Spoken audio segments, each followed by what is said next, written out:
Bonjour à tous et à toutes et bienvenue dans votre revue de presse sur M241 TV.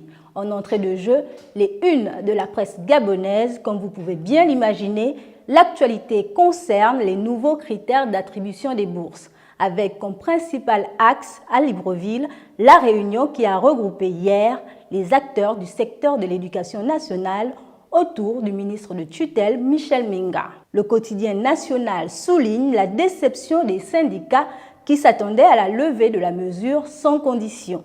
Surpris par l'approche, l'Union titre à sa une « Le gouvernement à l'écoute ». Au lycée national Léomba, le gouvernement, via son ministre d'État à l'Éducation nationale, a voulu avant tout recueillir l'avis de tous et voir sur quel aspect de la réforme discuter, sans qu'il soit question d'y renoncer.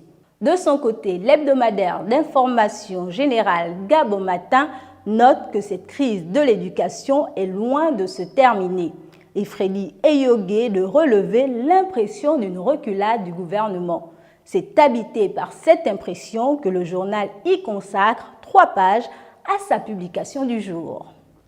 Les médias en ligne, quant à eux, reviennent abondamment sur les voix dissonantes qui s'élèvent à l'Assemblée nationale. À l'Assemblée nationale où le président du groupe parlementaire PDG a confirmé au journal télévisé sur Gabon Première le soutien des députés PDG aux réformes gouvernementales, notamment celles du système éducatif gabonais.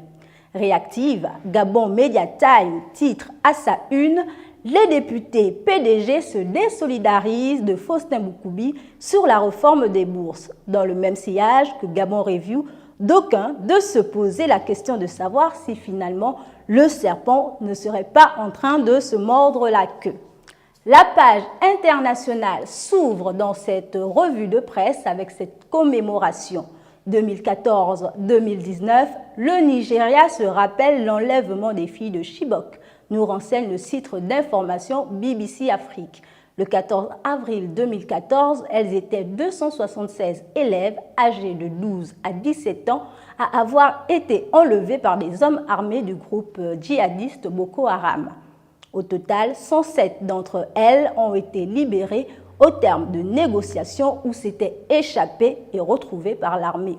Le slogan « Bring back our girls », très promu à l'époque, n'est plus partagé que par une poignée d'irréductibles, dont le président Muhammadu Buhari qui promet pour ce 5e anniversaire ne ménager aucun effort pour la libération et les retrouvailles de toutes les filles enlevées avec leurs familles. Voilà qui a fait le tour de l'actualité à suivre tout au long de cette matinée à vos kiosques. Quant à moi, je prendrai plaisir à vous retrouver demain.